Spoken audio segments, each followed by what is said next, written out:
what's up guys? Houston here. Look, if you are a new business, a DBA, LLC, and you're brand new and you're trying to build business credit and you're trying to figure out how can I get new business credit cards with an LLC, okay, with just my EIN number. Well, I have a list for you, and I think this is going to help you. All right. Now, here's the thing about it. Even though you're a brand new LLC, with these here lenders, they want you to at least have your business bank account open to have some type of revenue going on. Okay. Now, you don't have to be a seasoned business that's been in business for years and stuff. It's not necessary. Now, one of the things, again, I continue to tell you, when you're going after business credit cards, okay, and you're trying to get business funding, one of the bigger things I tell you is make sure you have the right business bank account. I can't say that enough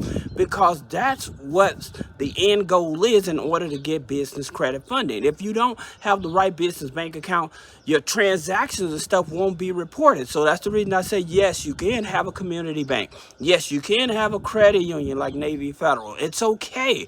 But at the same time, you still need a bank like Chase Business Bank account, okay, that reports to Small Business Financial Exchange, Experian, Dun & Bradstreet, and Small Business Financial Exchange, okay. You also have Capital One, which also Dun & Bradstreet, Small Business Financial Exchange, Experian, Equifax, and then you have Citibank, Experian, Equifax, Business Exchange, and Dun & Bradstreet as well. Now, here's the reason why you want to have those banks, because what I'm going to show you about these business credit cards is better that you have these bank accounts because they're going to want to see actual transactions. They are not going to be looking at your personal credit. These companies are actually looking at what's going on with the business, okay? So you don't have to have tens of thousands of dollars going through the business, but your business has to be in operation legally, all right? And so, by that being said, let's talk about the first business credit card. Now, the first business credit card is Coast Visa. Okay, Coast Visa is a charge card, but again, it's no EIN, all right? And now you have where you can pay weekly or monthly, all right? And they report to Small Business Financial Exchange, Dun & Bradstreet, Equifax, and Experian. Then you have A to B gas card. Now with A to B gas card, you may not get it right away. You may have to do a secured. But for those of you that have established business, they report to Experian. You do need an EIN, your driver's license, and you need to show at least 90 days of revenue in your business. All right. So that's A to B gas card. Now Corpay MasterCard, they do a hard pull on your personal credit or whatever. But here's the interesting thing about it is that won't affect you in terms of when they start reporting and stuff, which is a net 21. Now with that net 21 card, they report to Experian, Equifax, Dun & Bradstreet. Now they're going to pull your Experian FICO 8. Now sometimes that pull on the credit, it may not be a hard pull. They may just do a soft pull on the credit, okay? But you have to have at least a 600 credit score for that Corpay card. Now, the next one is Topago. Now, with Topago, it's an EIN business account. So they're looking at the revenue from your bank account. All right. Now, here's the thing about it with Topago and some of these other cards. You have to understand, if you're in the marijuana business, CBD business, MLMs, or law office, or you selling ammunition for guns and stuff, they don't want to be associated with those type of businesses. So just so that you can keep in mind in terms of what it is that they're actually looking for, what type of businesses, because those are high risk type of businesses. So just keep that in mind as well. Now the next one is Divvy. A lot of you guys know I talk about Divvy a lot.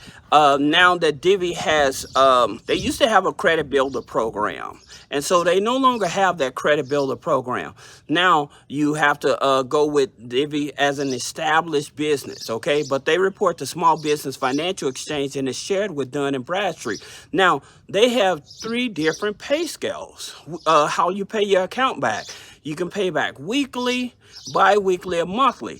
Now, if you're paying back weekly, they give you a higher limit. If you're paying back monthly, they give you a lower limit, okay? So just keep that in mind about Divvy. Now, the next one is Capital One Tap. Now, with Capital One Tap, they want you to be in business at least 6 months, generating revenue at least $2,500 a month. It's issued through WebBank. Now, here's another thing. Like, I know some people may have had a business and stuff like that. You have to remember, like with Capital on Tap, they may go back and ask you for 4506T, or they may go back and ask you for a your invoices. So just keep that in mind when dealing with Capital One Tap. Now, the next one is Tiffle. Now, with Tiffle, they offer a secured account as well, which starts at $500 secured. But the good thing about it, it reports to Experian, Equifax, and Dun & Bradstreet, okay? The reason that you want these here cards, these are better than net 30 cards, okay? By getting these cards on your report and stuff, that way when you're applying for your next level of funding, like with American Express, Chase Bank, and stuff like that, they already see that you have a strong established file. Now, what I was saying about having one of those gatekeepers as your bank account, so that way as you use these cards, setting it up with your bank account with one of the gatekeepers, when you use these type of cards and you're setting it up with one of the gatekeepers, all right, so what ends up happening is when you pay through your business bank account. So this type of transaction is what you want, that's communicating, that's showing transactionals going with these other business credit cards, which help you position yourself to get more business credit funding. Now, another key to getting business credit funding, like I told you, is daily deposits, weekly deposits, monthly deposits, okay? So if those of you that's trying to avoid the net 30 situation and trying to expedite getting funding and stuff, these are the type of cards that you want to go after. Now,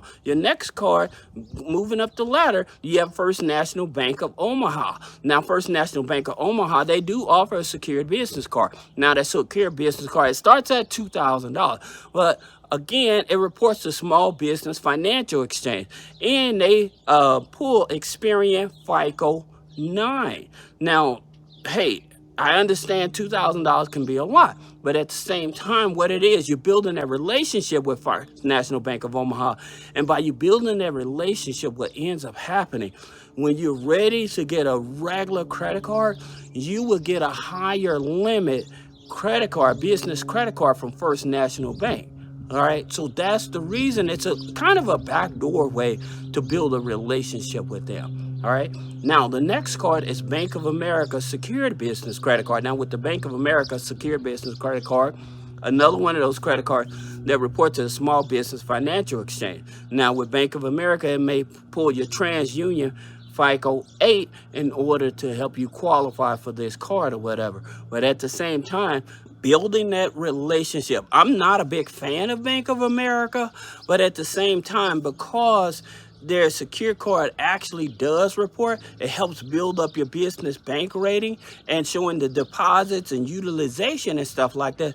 It's still helpful to have, all right? Now, another one that's an EIN only is your business gas card. Now, with your REO business gas card, it's showing that you need at least a 580 credit score, which again is below the threshold, but at the same time, it puts you in a position to where if you have all of these EIN only credit cards showing up on your business credit file, so when you go to banks like American Express, Chase Bank, Citibank, they see that you already have an established file. So even though you may not have the best credit, but you have an established file with all these different trade lines already reporting, you will end up getting a higher limit credit card than somebody that's just coming into the game. All right. Now, if you have any other questions about business credit funding, personal credit funding, click the link in the description. Schedule a one-on-one consultation. Thank you.